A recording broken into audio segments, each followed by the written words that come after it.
The weekend we just saw in sports might be the one of the more underrated ones we see in 2024.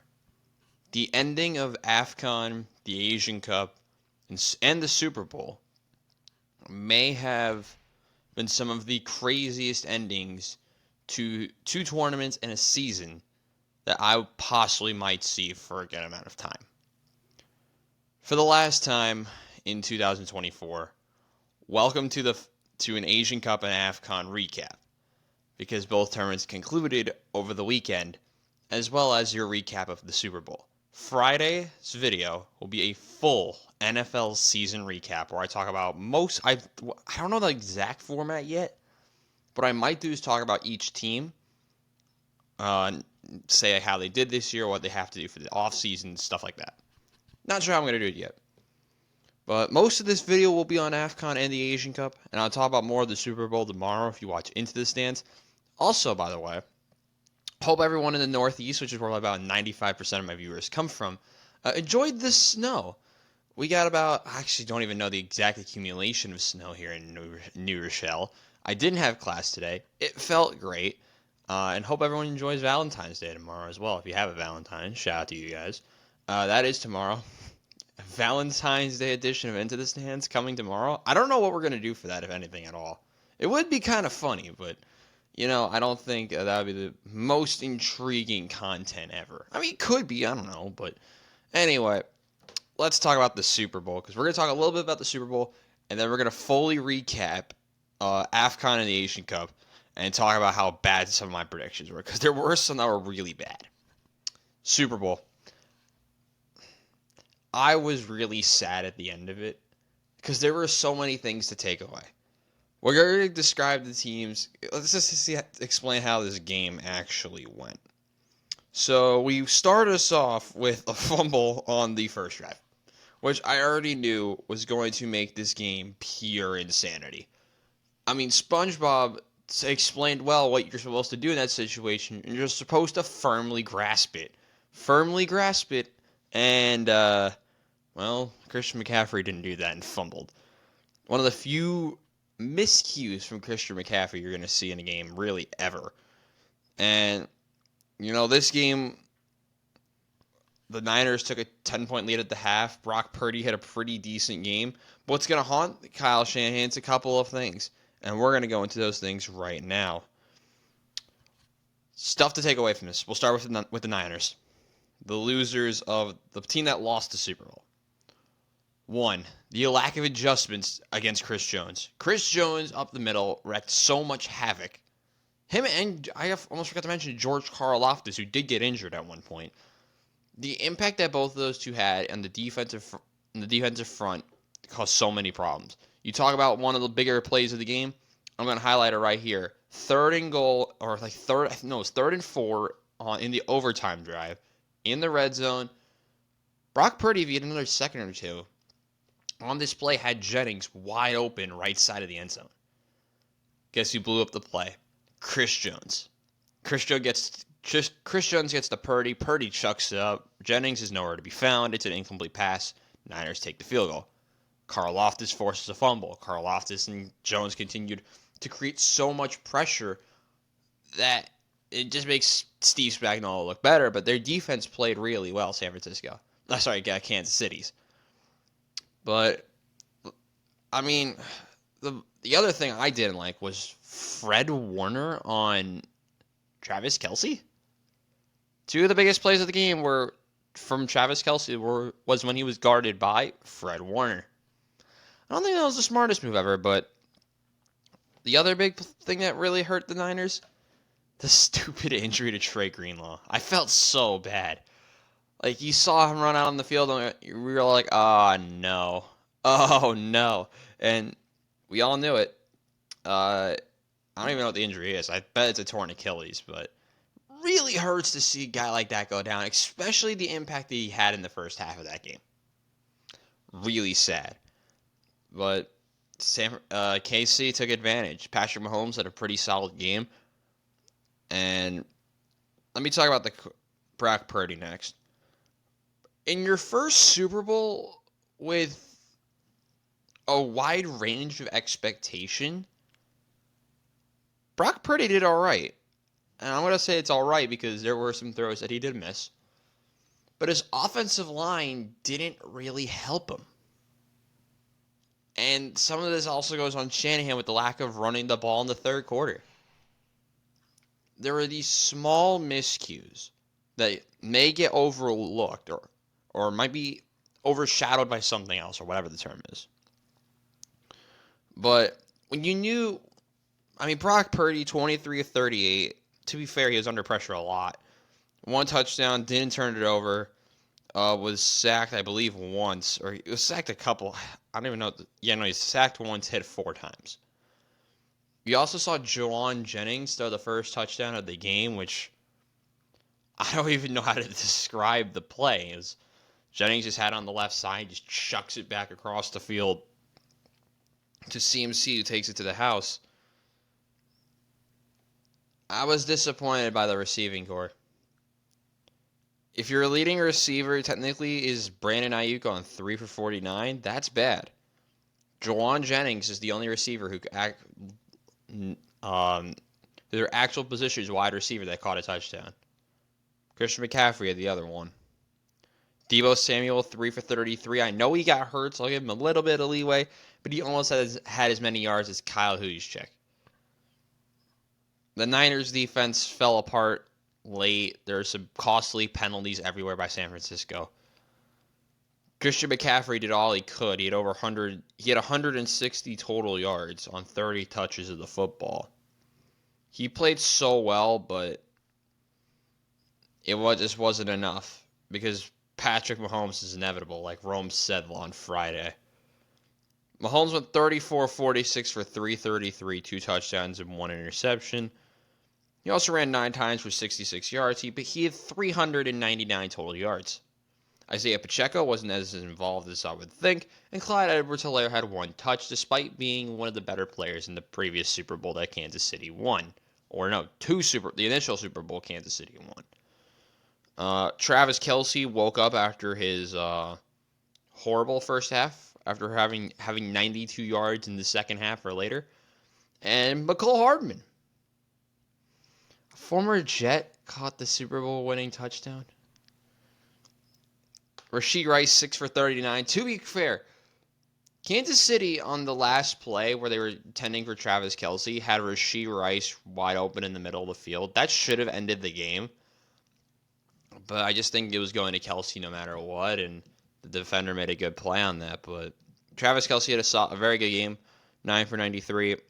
Like I mentioned, MVS had a confusing one.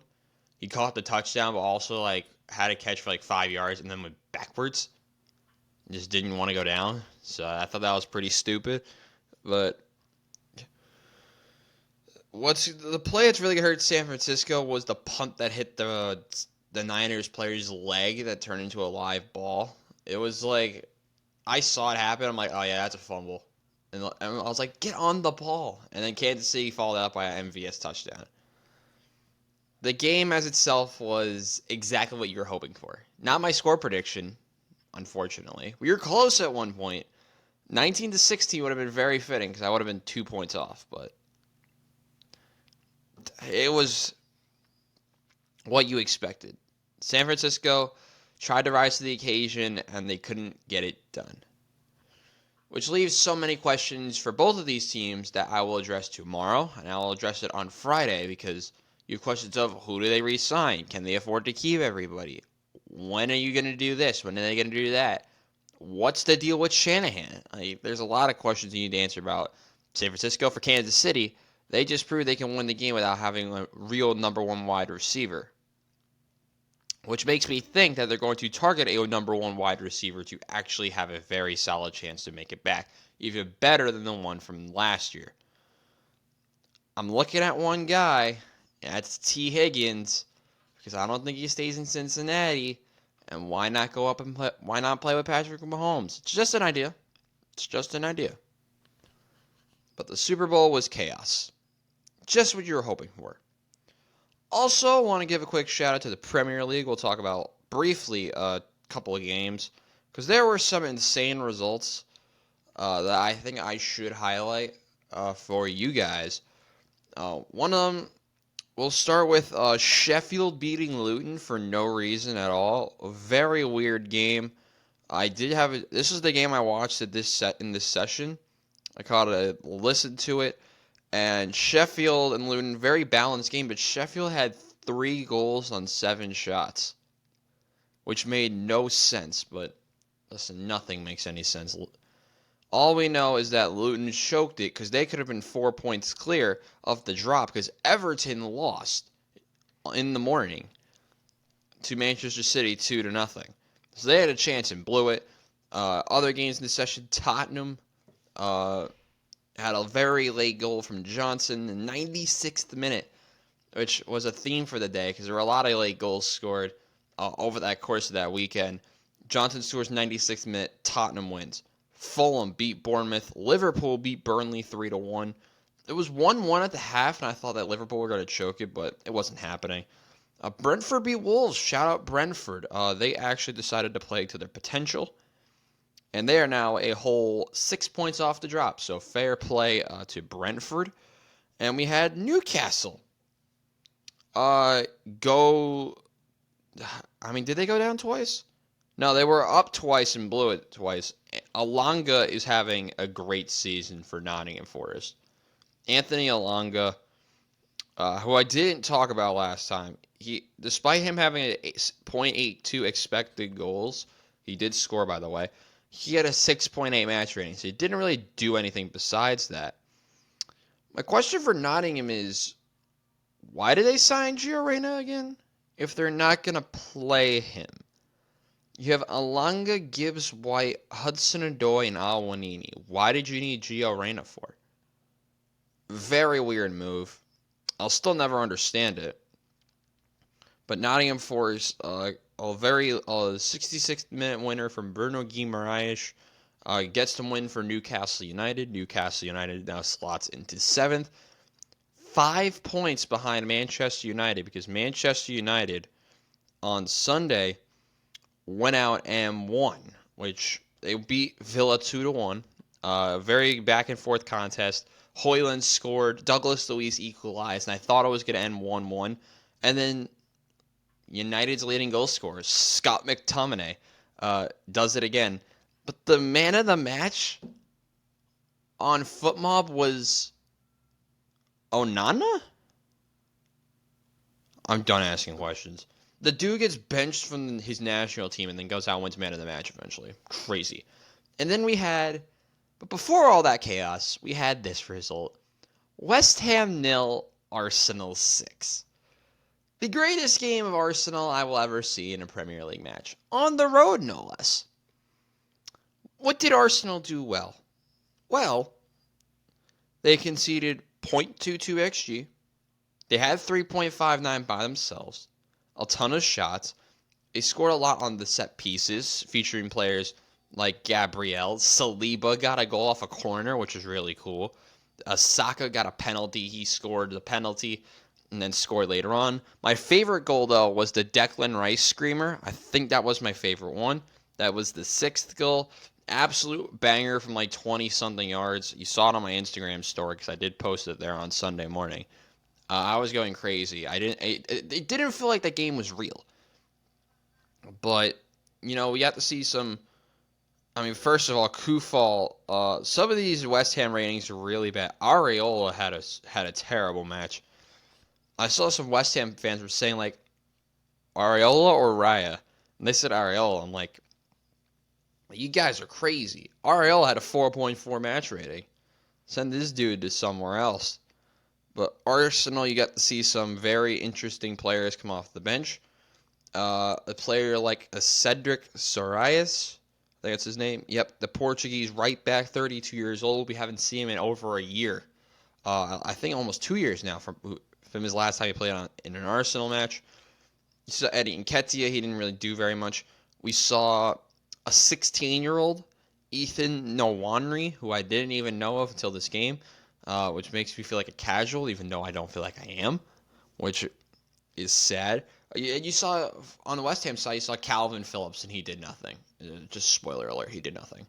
So, Arsenal, very good result. They are now tied for second on goal difference with Manchester City. Remember, Manchester City do have an extra game at hand, and they actually play in 1 hour because the Champions League is back. Let's pick the 4 matchups for today. Starting us off, we have Copenhagen playing Manchester City, 3 o'clock Eastern. They'll probably be almost done by the time this. Actually, it will be done by the time this video goes up. I'm going to say City win, but it's not going to be pretty. City will probably rotate, they could rotate. They can do whatever the hell they want. They'll probably win this match. The projected lineups, we don't have the official one out yet. It's pretty standard 4-1-3-2. I like how they're going to be playing this. Rodrigue just causing chaos in the midfield with De Bruyne in front. I feel like that's absolutely ridiculous. Foden, Silva, Haaland, and Alvarez are going to cause so many issues. If you look at the injuries, Copenhagen have some pretty key injuries. And City have no Gvardiol or Kovacic for this match. I'm going to say City win this one 2-0. It's going to be a very, not the greatest game ever, but I feel like City should win this one. Leipzig are playing Real Madrid. I have Real Madrid in a 1-0. A 1-0 showdown for Real Madrid. Lineups are out for this one, so we'll take a look at these. Of course, you have Tuamaninga, as Ancelotti called him, but it's really Tuameni playing with Camavinga, Fernandez, Mendy, Carvajal, Valverde, Cruz, Diaz, Rodrigo, and Vinicius. There's no Bellingham, and even though, you forgot, Bellingham's injured, so Bellingham is not in this game. Really sad to see no Bellingham. He is replaced by Brahim Diaz, the number 21, the 24-year-old for Real Madrid. I'm going to say it's 1-0. I do think Ben Šeško off the left side for in the 4-4-2 for Leipzig will have chances. There are Xavi Simons, I think, being behind Ben Šeško, I think it's going to cause some problems. I'm going to say, it's still going to be a 1-0. I think Real Madrid will get a goal. I'm going to say it's from Rodrigo. I think he's going to be the one to grab the goal today. Tomorrow we have Lazio and Bayern Munich. I think it's a draw. I think Lazio at home are going to cause problems for Bayern. Bayern are still going to be frustrated after that loss to Leverkusen on Saturday, where they got outclassed at the Bay Arena by Leverkusen. 1-1 draw in this one. Now, PSG beating Sociedad 2-0. This team is just too good. They are unbeaten. They haven't lost in their last 16 matches. This is a 2-0 to Paris Saint-Germain. Saint-Germain? I don't know. Time for your recaps. Starting us off with my favorite. Actually, no, we're not going to go. We're going to go put them last because this tournament was just too crazy. The Asian Cup had some of the greatest moments I'll ever see, with some of the better protagonists that you could possibly think of. Here is your recap of the 2023-24 Asian Cup. Let us begin. We'll go with the groups first. Group A: Qatar, China, Lebanon, and Tajikistan. Now, if you remember from my early tournament predictions, which I'll pull up right now, I had zero faith in Tajikistan. I really did. I also had too much faith in China and Lebanon. So I did have China and Lebanon going forward. Yikes. Qatar opened up the tournament by winning their opening match. Fair play to the Qataris. They won their opening match. What you would expect in the first game. They beat Lebanon 3-0. Then China went out and played a beautiful 0-0 to Tajikistan. More on Tajikistan in a moment because they are one of the aforementioned protagonists. Second match day saw Qatar beat Tajikistan 1-0, and China drew Lebanon. Fun fact: China did not score a goal the whole tournament, because we see China lose 1-0 to Qatar. Qatar won the group, and Lebanon played Tajikistan. So let me explain what happened for those who don't remember. Lebanon scored. It was 1-0, and I thought it was done. And then Lebanon got a red card in the 56th minute. And then Tajikistan decides to score in the 80th and 92nd minute. Tajikistan made the Asian Cup knockouts. For those who haven't been paying attention to the last month of episodes on this podcast, Tajikistan made the Asian Cup knockout stage for the first time ever in their first ever Asian Cup. Which, here's another point I want to bring up. You know, like all these countries name, like, like Kyrgyzstan, Tajikistan, who else we got? Uzbekistan. All the stands are in this tournament, but some of them were missing the party, like Turkmenistan. I don't know what they're doing. They're on the Central Asian steppes. I don't know what they're up to. Pakistan, I feel like they're focusing on cricket, so they have a reason. Afghanistan's just not good enough. I feel like they will be in like 10 years, but like they're not good enough yet. I think they're going to be trying to even make it to the next round of qualifying for this tournament to begin with, but nah, there's some very interesting countries like named Stan in this tournament that we'll get to talk about later, like the White Wolves of Uzbekistan, who we get to talk about next. Because you already know Group A finished Qatar with 9 points. Tajikistan made it out as the second place team. Then China and Lebanon filled the rest. Were the rest of the teams. Really disappointing from Lebanon, especially with how decent they looked in the last round of World Cup qualifying, albeit they didn't make it behind a country like the UAE, but they played Iran and South Korea not terribly in the last World Cup qualifying cycle, so I'm a little bit disappointed in Lebanon. Then we have Australia, Uzbekistan, Syria, and India. I had no faith in India, which is shocking because they don't focus on soccer at all. And I had them projected to be with 3 losses and a -9 goal difference. A little bit harsh from me here. And what did they finish? They had 3 losses with a -6. So not the worst prediction ever. But they didn't score a goal, and I thought that was really sad. I wanted India to actually score. Australia walked the group essentially. Like Australia opened it up with a 2-0 win against India. That's what you were expecting. Then Uzbekistan drew Syria, which I thought Syria might now have a chance because Syria followed it up like with all the hopes and joy, like all the hope that I could have for a team that I don't really pay attention to, and they just lose to Australia 1-0, which is not the worst result ever. I mean, they conceded a goal to Jackson Irvine. Sorry about that. The snow plows are back out here in New Rochelle, right next to my recording area, which is great. Then Uzbekistan beat India 3-0. Thank God you guys can't hear that. Uzbekistan beat India 3-0, which really sad. And then Syria just shocked everybody by beating India 1-0. They made the knockouts because Australia drew Uzbekistan, finishing our group with Australia, Uzbekistan, and Syria, followed by India. Those top 3. Congratulations, they made it to the knockouts.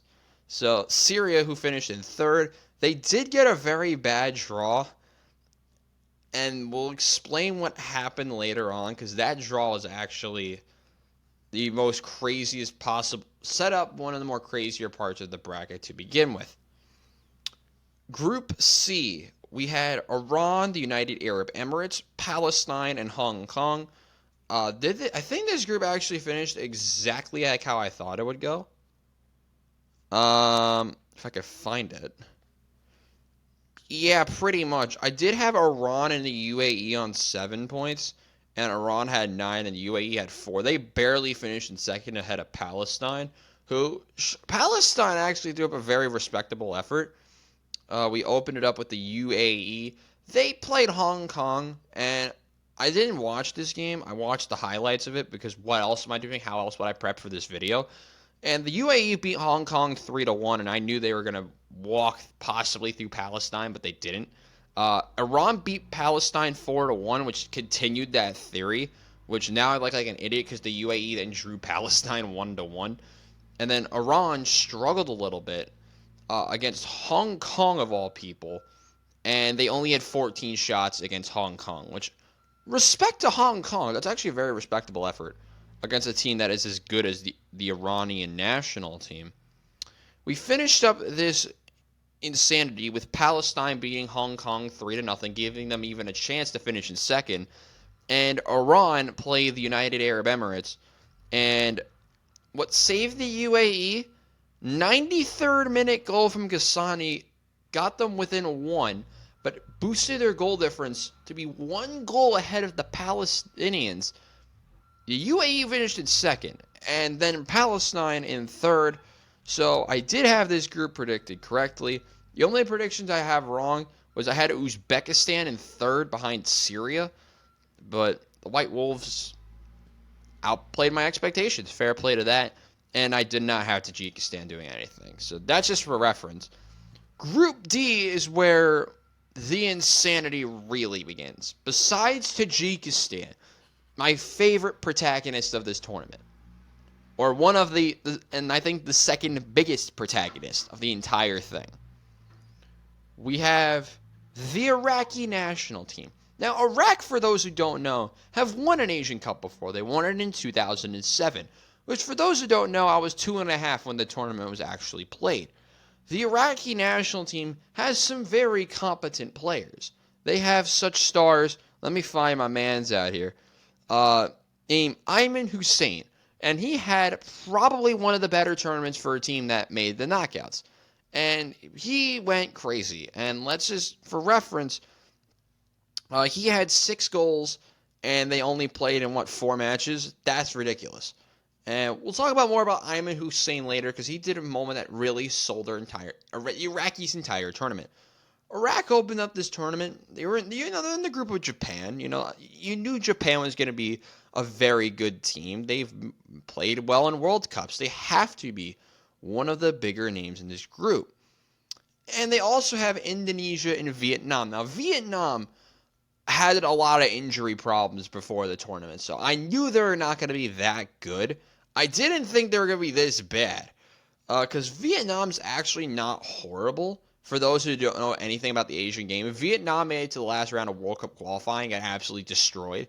But their younger players are actually semi-competent. And, they didn't look that competent in this tournament. Japan beat Vietnam 4-2, which is actually not the worst result ever. It could have been a lot worse. And Iraq beat Indonesia 3-1. You knew that was pretty typical. That's what you were expecting with what they had on the field. And then Iraq beats Japan. And I was overhyping this game, I think, a little bit here. Ayman Hussein has a brace. Iraq had half the shots. Only a quarter of the entire possession of the match. A little bit over a quarter of possession in this match. And got a result. Led by Ayman Hussein, who had an 8.7 and 2 goals. And for those who don't know where his actual club is, I didn't know until right before the whole tournament started, because he plays in the UAE League for Al Jazeera. So I think Al Jazeera is absolutely buzzing right now, because I know how good Ayman Hussein can be. But the Iraqis beat Japan. Japan made it to the World Cup knockouts. Iraq didn't even make the last World Cup. They could have, but they didn't. And Japan, beat Spain and Germany. They did bottle it against Costa Rica, but we don't need to talk about Costa Rica. And Iraq beat them. Fair play to the Iraqis. And then Indonesia, in the battle of the Southeast Asian teams, Indonesia went out and beat Vietnam, which questions to me, how bad is this Vietnam team for real? The depth. Is the depth this terrible? In the battle of the matchup that you can't even pronounce half these players' names, the Indonesian national team went out and won 1-0, giving them a chance to make it to the knockouts. We finished this absolutely weird group with the Vietnamese actually not looking bad against Iraq. Iraq needed you ready for this one, 102nd minute penalty winner from Ayman Hussein. This match was absolutely nuts. I'm not even going to pronounce some of these players' names for Vietnam, but Vietnam scored, and then Iraq scored, and then Ayman Hussein scored. Vietnam equalized, and then Ayman Hussein got a penalty in the 102nd minute. This game was crazy. And, by the way, Vietnam scored 2 goals on 4 shots. Just saying. They also got a red card, so that's what kind of hurt their chances. And then Japan beat Indonesia 3-1. Indonesia was the last team to make the knockouts.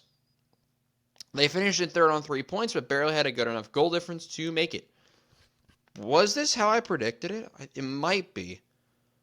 I wasn't high on some of these teams. No, it wasn't. I did have Indonesia getting their only point in a draw to Vietnam. Yeah, it's kind of unfortunate.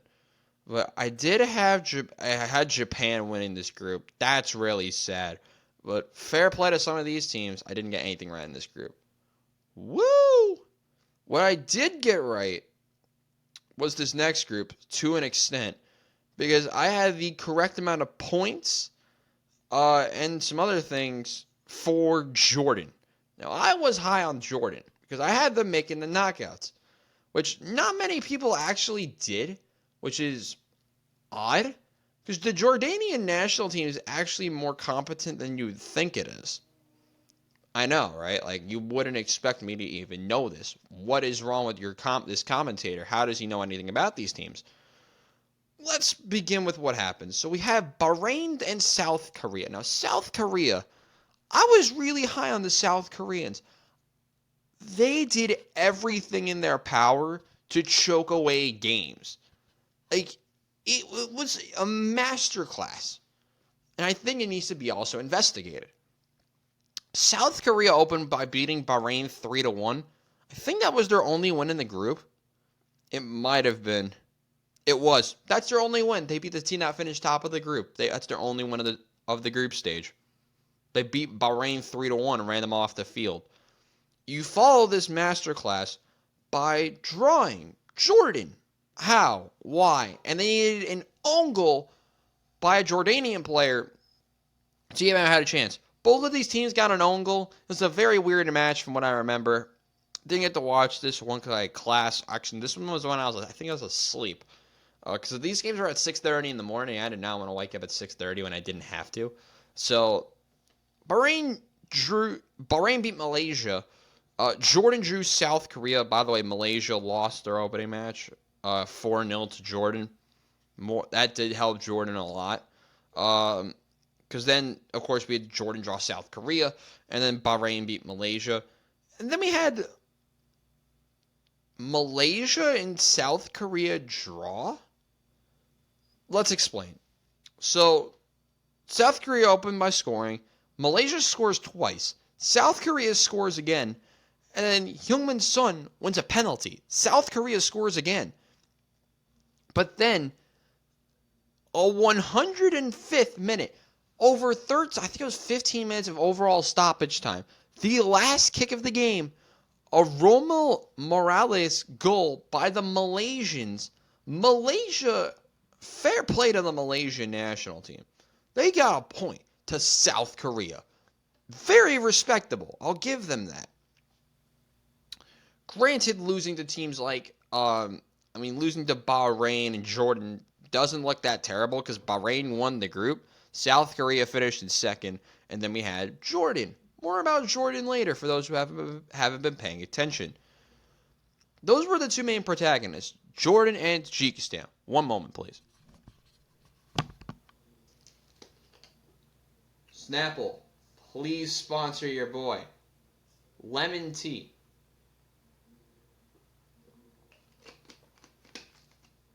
That stuff's amazing, by the way. I love this thing. Anyway, where were we? Oh, yes. So, we had that group go down. And then we had our next group, our final group, Saudi Arabia, Oman, Thailand, Kyrgyzstan. Now, I was really high on Oman. Oman they beat Japan. They know how to beat big teams. They know how to get big results. They didn't do that in this tournament at all. We opened up this ridiculousness by Saudi Arabia beating Oman. That was kind of expected. Thailand beat Kyrgyzstan. So I was like, is the Thai national team actually not that bad? They're not. And why is that? Well, Oman drew Thailand. Saudi Arabia beat Kyrgyzstan, but Oman had a chance to make the knockouts.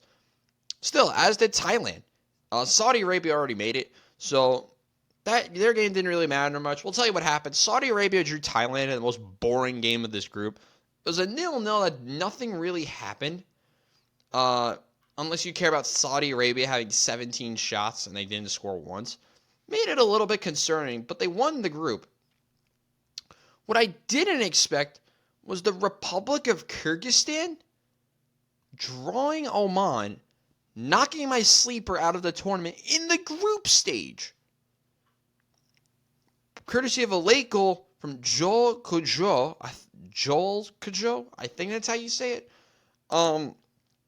They drew, and Oman got knocked out. An Oman team that was actually pretty competent went out and drew Kyrgyzstan, finishing the group with Saudi Arabia on 7 points, Thailand on 5, Oman on 2, and Kyrgyzstan on 1, setting up our tree of Tajikistan and the UAE, Jordan, Iraq, Australia, Indonesia, South Korea against Saudi Arabia, Qatar against Palestine, Uzbekistan, Thailand, Bahrain, Japan, and Iran and Syria.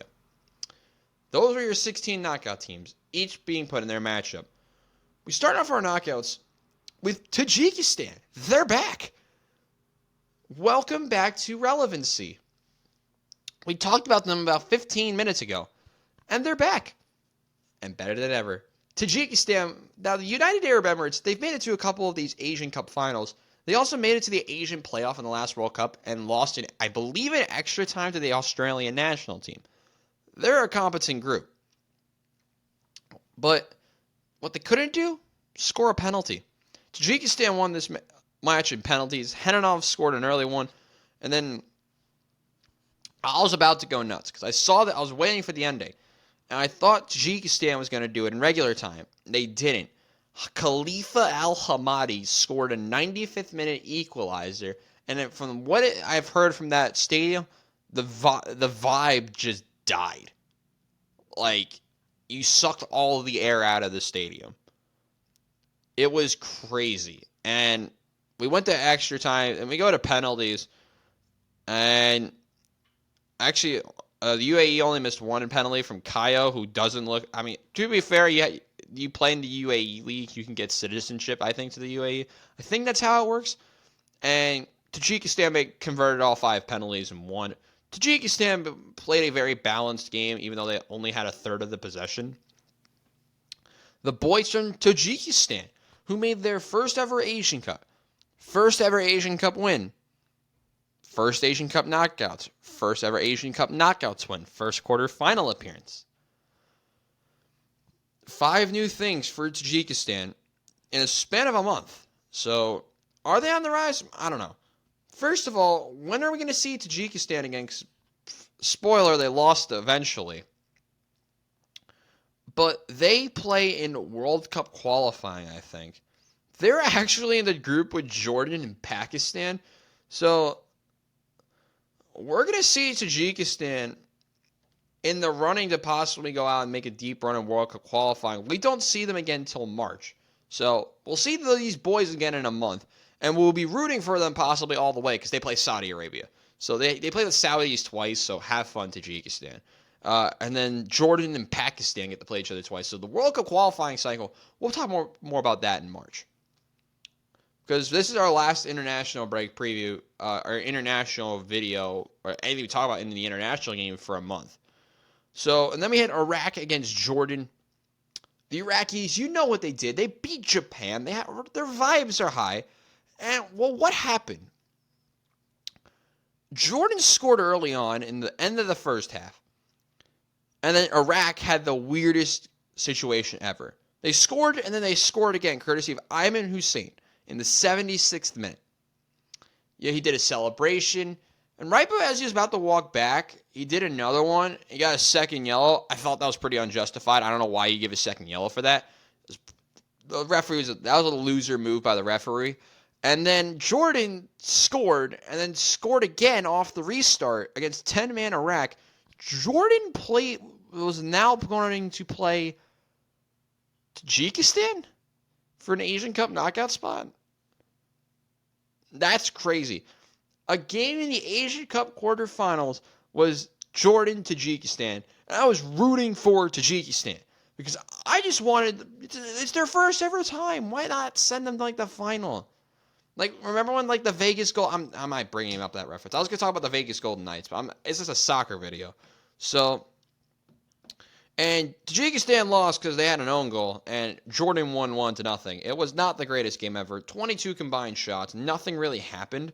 And Jordan made it to the semifinal. We get to talk more about Jordan later on because they did some of the most craziest. It's a very crazy thing later on.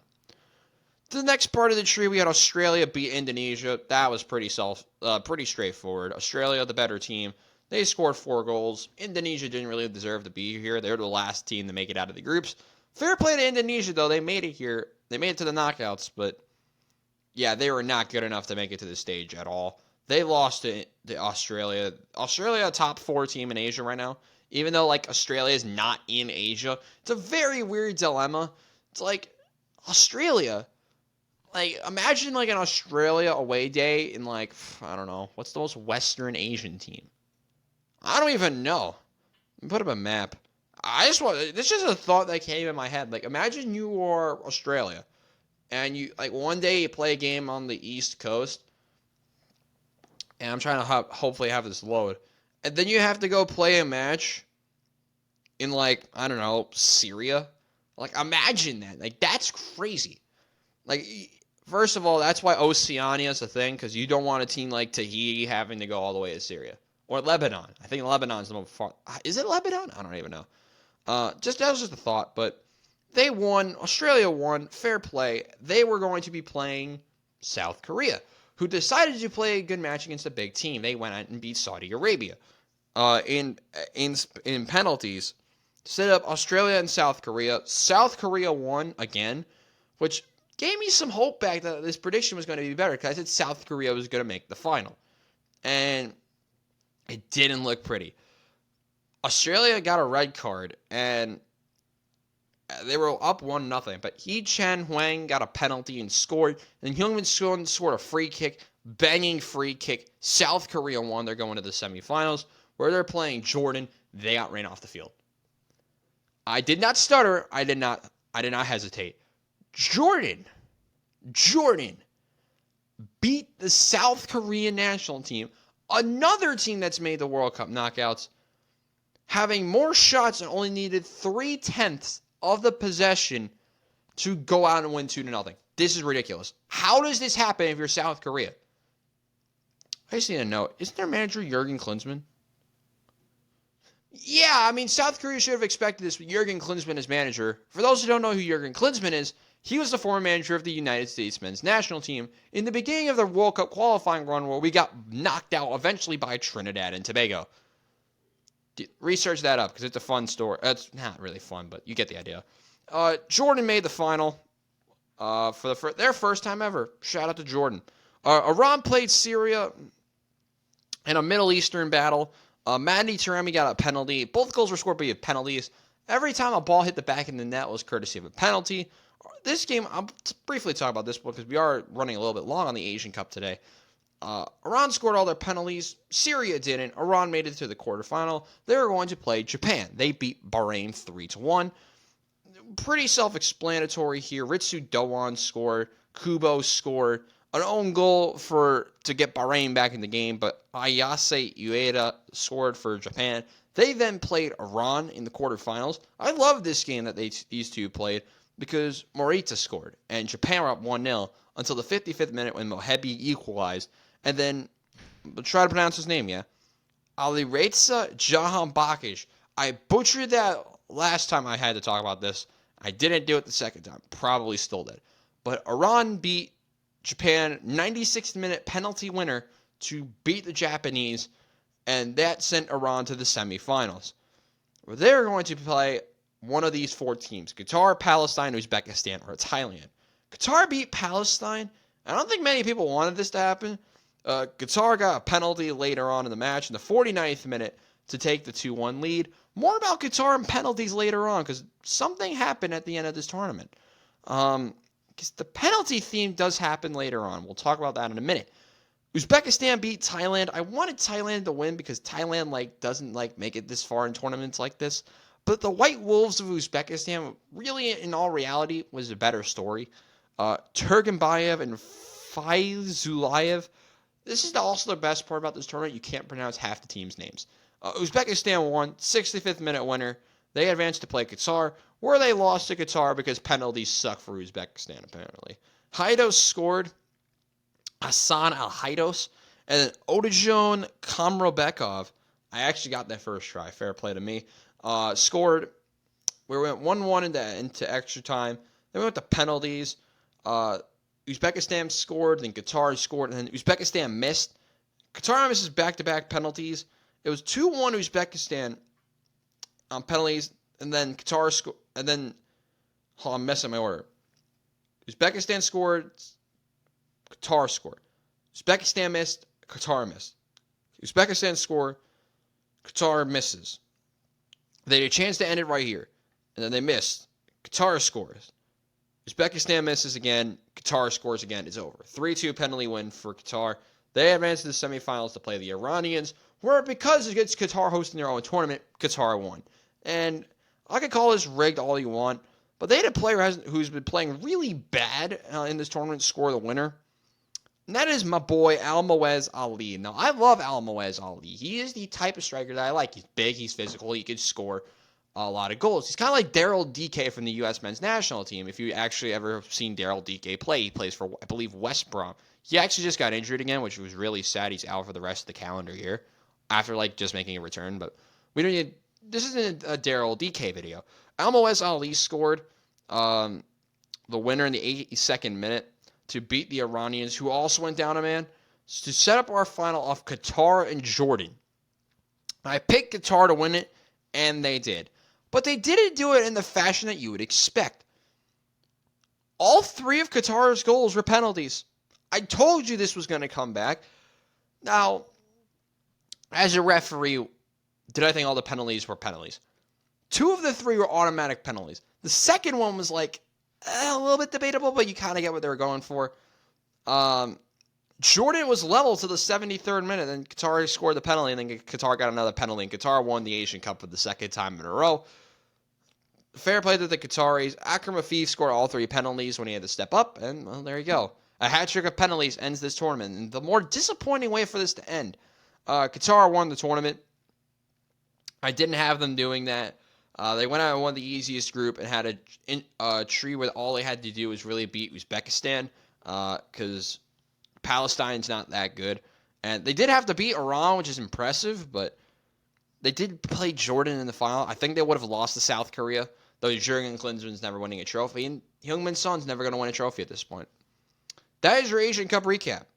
For the last time, for the next 4 years, that's the last time we'll be talking about the Asian Cup. But now, as I'm about to take another drink, it's time for AFCON. Strap in, this will take a while. Just warning you now.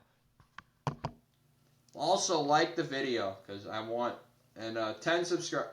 Just subscribe to the channel so I can buy more Snapple.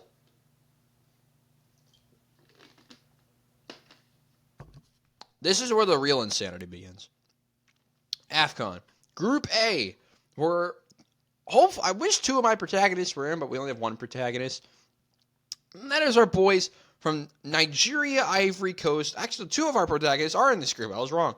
Nigeria, Ivory Coast, Equatorial Guinea, and Guinea-Bissau. I'm just going to get this out of the way now. Guinea-Bissau did absolutely nothing, which we were all expecting. They lost in the opening match to Ivory Coast. Ivory Coast, that's their only win in the group stage. Nigeria then drew Equatorial Guinea, which I knew this is where the chaos was really going to begin. I knew this tournament was going to be good. This tournament is possibly going to be better than the Euros, because you don't know anything. Because we saw some of the bigger teams get knocked out in the group stage. It's like Germany getting knocked out in the World Cup every time. You knew that's what's going to happen now, because Germany's not that good anymore. But no one would expect some of these teams to get knocked out in the group stage or early on in the tournament. And you don't see minnow countries like some of the other ones we're about to talk about make it to the knockouts or go this far in the tournament, which makes these tournaments more special. I'm done ranting about this. Our next set of matches had Nigeria beat Ivory Coast. We'll talk about these 2 in a little bit because we see this matchup later on. And Equatorial Guinea beat Guinea-Bissau. This game wasn't close. The stats are going to say, I believe if I remember correctly, the stats at this point were at one of these points was kind of close, but a hat trick for an Equatorial Guinea player who I can't pronounce sent them to having high hopes. Nigeria then beat Guinea-Bissau because everyone gets to beat Guinea-Bissau this year. And then Ivory Coast had to sweat it out because they lost 4-0 to Equatorial Guinea. Equatorial Guinea, for those who don't know where they are in Africa, they're on the west side of Africa. I believe they're like on the west middle. I actually don't even really remember where they are. Now this is where geography comes back into play. Where in the world is Equatorial? They are on the west side. They're just below Cameroon. Like they're this like sliver. Kind of looks. I can't even make the. Kind of looks like 3/4 of a rectangle. It's like this. Essentially, what it is. It's next to Gabon and Cameroon. It's right in the middle of the 2. It's kind of like by the Congo. I don't know. That's where Equatorial Guinea is. They're the second smallest country in this tournament, and they went out and won their group. Well, there you go. Group B, Cape Verde, Egypt, Ghana, Mozambique. I knew Mozambique was going to be bad, and I had no hope for Mozambique. But they did open up by drawing Egypt in the first match, 2-2. And then Ghana, the Black Stars, lost to Cape Verde, which for those who don't know where Cape Verde is, they're like these sliver tiny islands off the coast of Western Africa. So they're the smallest country in the tournament. And they're ready to make some noise. Because Cape Verde followed it up by beating Mozambique and making themselves, I think they're the first team to actually make the knockouts, was the Cape Verde Islands. We followed this up by Egypt drawing Ghana, and that's officially Cape Verde made it to the next round because they won the next day. So all to play for in the third match day. Because at this point, Egypt was on 2 points and was sweating it out. Ghana was on 1. Mozambique also had a chance. And then everybody drew on the last day. So I was like, ugh, that's how this is going to end. Egypt, despite doing pretty much nothing, because their defense was horrible. They scored 6 goals. That's usually good enough to make the knockouts. They allowed 6 still. They played a 2-all draw. And they actually, I think, played 3 2-all draws. They finished second in this group behind the Cape Verde Islands. Ghana did not make the next round. And Mozambique, who's just happy to be here, they finished last on goal difference. Despite having the same number of points as Ghana, the Black Stars did not make it to the knockouts for the second consecutive tournament. That's insane to begin with. Group C, and this is where my boys from the Gambia are. I had a lot of hope for the Gambia. They were underdogs from the beginning. They were the worst team in the tournament. They had like an issue with their plane even getting to the tournament to begin with. It felt fitting to think that they were going to make some noise because that's really what this tournament is about. It's just causing chaos. Well, that didn't really happen. I mean, to be fair, the Gambia had to play Senegal. It's Senegal, Cameroon, Guinea, and then the Gambia. The Gambia were underdogs from the beginning. They lost to Senegal. Guinea drew Cameroon, which I thought was weird because Cameroon was the better team. And then Guinea lost to the Gambia, and then the Gambia got eliminated. So I was like, well, they tried. This is their only really winnable match was Guinea. But they conceded 2.21 XG. The Gambia didn't look that good. They looked way worse than I thought they were. Because last tournament, they made it to the AFCON knockouts and made it to the quarterfinals. So they're not actually as bad. They're pretty terrible. But like I said, they're the lowest ranked team in this tournament. But they will be back. I feel like they should. The Gambia finished off this horrible run, or this frustrating run by losing a heartbreaker to the Cameroonians. Which if Gambia won this, I think they had a chance to knock out Ivory Coast. But an 87th minute own goal and the 91st winners saved the Cameroonians, who had a lot of controversy from the beginning. Because was this the team with Onana? Is this the team with Onana? I don't even think it is. I think that might be Senegal. Oh no, it is. They benched Andre Onana after the first game. He flew back for the first match against Senegal. Actually, that was against Guinea. They didn't play him. They played him against Senegal, and then they didn't play him against the worst team in the group. And that was almost kind of costly because the Gambia almost won this. My heart was broken a little bit. Senegal beat Guinea to finish our group with Senegal, Cameroon, Guinea, and Gambia. The pot 1, the pot 2, then the pot 3, and the pot 4. Cameroon and Guinea both go through because they finished in second and third. I just got a message. Sorry about that, guys. Senegal won the group. They all advanced. 3 more groups to break down. We have Angola, Burkina Faso, Mauritania, and Algeria. Now, this group, I didn't have faith in Mauritania and Angola, and I kind of should have. Because Angola made a statement that they're not here to mess around. And Angola explained this by drawing Algeria. Sure, why not? Nothing made sense. Algeria drew the opening match. Burkina Faso beat Mauritania, but they didn't look good doing it. So I was a little bit concerned. Then Angola beat Mauritania. You kind of expected that. But then Algeria drew Burkina Faso. And Burkina Faso's like, okay, but Algeria has, I think, 2 points the first two matches. And then Algeria followed it up by losing to Mauritania, which gave actually Mauritania a chance to make it to the knockouts. But due to goal difference, they didn't make it. And Algeria got knocked down in the group on 2 points. Angola won the group because they beat Burkina Faso. So yeah, Angola, Burkina Faso, Mauritania, Algeria. Fair play to Angola. They made it to the knockouts. Burkina Faso made it again, and they were dark horses by some to make it far in this tournament. Possibly. But then we headed to this group, where another disappointing team emerged from the ashes, and that is Tunisia. We have, which you probably haven't heard that name said in a little bit, and to be fair, you're not wrong. We start off this group with Tunisia losing to Namibia, and I already ruled out Tunisia to begin with. Mali beats South Africa. The South Africans, who have the best name of this tournament, just to reiterate it one more time, because I love these names so much. Like Evidence Magokba, Timba Swane, who I've hyped up all tournament, both of those guys. They lost to Mali 2-0. We followed it up with Tunisia drawing Mali 1-1, so they had a chance. And then South Africa beat Namibia 4-0. So Namibia still had a chance, but it wasn't a great chance because they had to go out and beat Mali on the last day, and they drew. That day, Wednesday, January 24th, had 3 0-0s. 2 of them were in this group. South Africa drew Tunisia. Mali drew Namibia. To finish off our group with Mali, South Africa, Namibia, and Tunisia. Did Namibia make the knockouts? They did. Oh, by the way, Mauritania did make the knockouts. I was wrong. They barely made the knockouts. They're the last team in.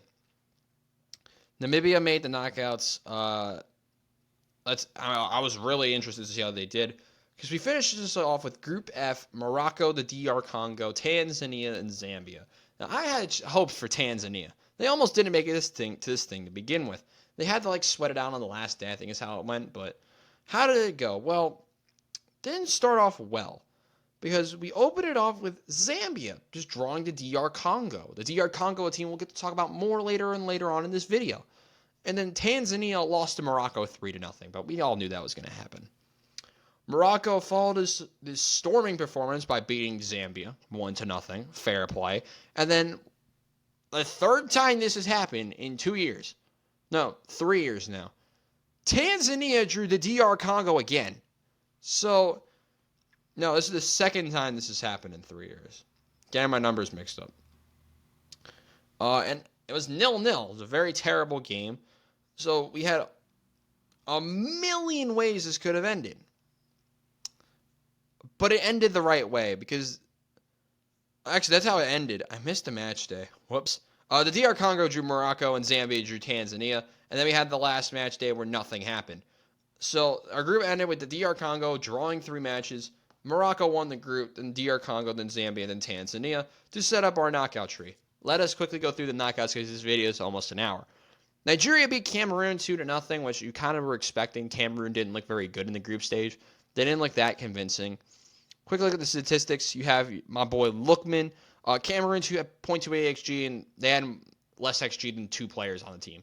2 players had more XG than freaking Cameroon. So that's concerning. Cameroon got knocked out the previous hosts of AFCON back from 2022. The 21-22 World Asian Cup. AFCON, my mistake. Went out and lost early on. Angola beat Namibia. Wasn't close. I knew this was going to happen because Namibia didn't deserve it. Was not very good. They kind of deserved to be here, but didn't at the same. It was a very weird dilemma for me. And then Nigeria beat Angola, which I'll give Angola some credit. They could have gotten blown the heck out in this match, but they played a very balanced game. It was balanced chances back and forth, but Nigeria went out and won, and Nigeria made it to the semifinals again. Really rebounding after some recently poor performances. On the next side, we have Cape Verde. They played Mauritania, and Cape Verde didn't look very good in this. Granted, they had double the XG. They had double the good chances. But they only won 1-0. Only 1-0. Then we had the first upset. South Africa beat Morocco 2-0. Which, fair play to the South African national team. They had a great run. Evidence Magokpa, and I think is it Tapela Mokoena? We had a Mokoena. Tebo Mokoena of the Mamelodi Sundowns win 2-0. Then South Africa played Cape Verde. They played a 0-0 and had the worst penalty shootout you'll ever see. I'll save you what happened, the time to say what happened. South Africa won on penalties 2-1. It was the worst thing ever. First ever penalty shootout for Cape Verde in an international tournament. And South Africa made it to the semifinals, where they would go on to lose in penalties to Nigeria. How are the goals scored? Penalties. Very fitting semifinal that this was how it went down. Troost Ekong scored. Mokoena scored. Both via penalties. And then Nigeria won on penalties 4-2 to send Nigeria back to the AFCON final. On the bottom part of the bracket, Mali beat Burkina Faso 2-1. A Mali team that's been emerging for the last 3 years now. They're a very solid team. They're going to go to the quarterfinals. And they're going to play Ivory Coast, who were this is the last team in, Ivory Coast, who beat Senegal on penalties 5-4, courtesy of Frank Kessie leveling the match in the 86th minute. Ivory Coast would go on to then beat Mali 2-1 to advance to the AFCON semifinal. Now, what happened in this one? Extra time happened. Red cards were thrown out like candy, but a 90th minute equalizer. And then a 122nd minute winner in extra time from Diakite sent Ivory Coast, who have been slacking recently. They did not make it to the final round of qualifying for the World Cup. They had a very disappointing AFCON last time around. But they come up here as the host, and they make it to the semifinals. And now it's time for the more unpredictable part of the bracket. Egypt played the DR Congo, and then Guinea and Equatorial Guinea. We'll start off with Egypt and DR Congo. DR Congo drew again, and then went into the longest penalty shootout of the tournament. DR Congo went 8-7 in penalties. It went down all the way to the end, and Elias scored, then Mohamed scored a penalty equalizer, and then DR Congo won 8-7 in penalties. Not much happened other than that. And then we had Guinea beat Equatorial Guinea, and I was really sad. I thought Equatorial Guinea had a chance. They're one of my sleepers as well. Did Equatorial Guinea look good? Kind of. They were the better team. But Equatorial Guinea got a red card, and that really hurt their chances. And then the DR Congo won their first match of the whole thing in the quarterfinals. The DR Congo didn't have to go to penalties. It wasn't a draw after 120 minutes. They won it outright, 3-1 in regular time. Mbemba, Wisa, and Masuaku scored the goals. 3-1 win to DR Congo. Was it pretty? Not really, but the DR Congo went out and won to play Ivory Coast, and then the Ivory Coast beat the DR Congo, because that's just making sense at this point. A team that finished in third in their group against a team that didn't win a match before this quarterfinals. Total sense. Makes complete sense. But then Sebastian Haller, for those who don't know Sebastian Haller's story, it's one of the greatest things in sports. He overcame cancer after being on Borussia Dortmund and is now leading his country. That's amazing. He scored again to put Ivory Coast in the final against Nigeria. Now, in the bronze final, South Africa won on penalties against the DR Congo. Really sad game. I mean, it was sad. It was 0-0. And South Africa won 6-5 on penalties. But then Sunday afternoon, in between Arsenal and the Super Bowl, we had this shenanigans. Nigeria and Ivory Coast. Now, I was doing homework while this game was going on, so I had to listen to it so I don't get distracted. Troost Ekong scored early on in the 38th minute before Frank Kessie did it again in a big match. Leveled it before Sebastian Haller scored the winner. Ivory Coast. Also, I almost forgot to mention this. Ivory Coast sacked their manager after the third match, anticipating their own elimination. Ivory Coast won their whole tournament without a manager. This is ridiculous.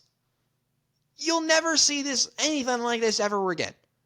A national team finished third in their group in a continental competition, won the tournament without a manager.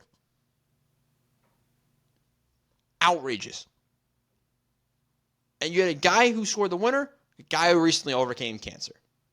A very fitting way for this tournament to end. I loved the whole... First of all, Nigeria kind of sold. Victor Osimhen was basically irrelevant for 90% of the tournament. But, this final was nuts. And it provided the insanity that we would need on the day of the Super Bowl. It was beautiful. This tournament was great. Both tournaments were incredible. It was an absolute pleasure to talk about both of these events over the course of the last month, but unfortunately, that will be the last time. And on that note, that will be the end of today's episode of the Robbie Basel Show. Thank you guys so much for watching.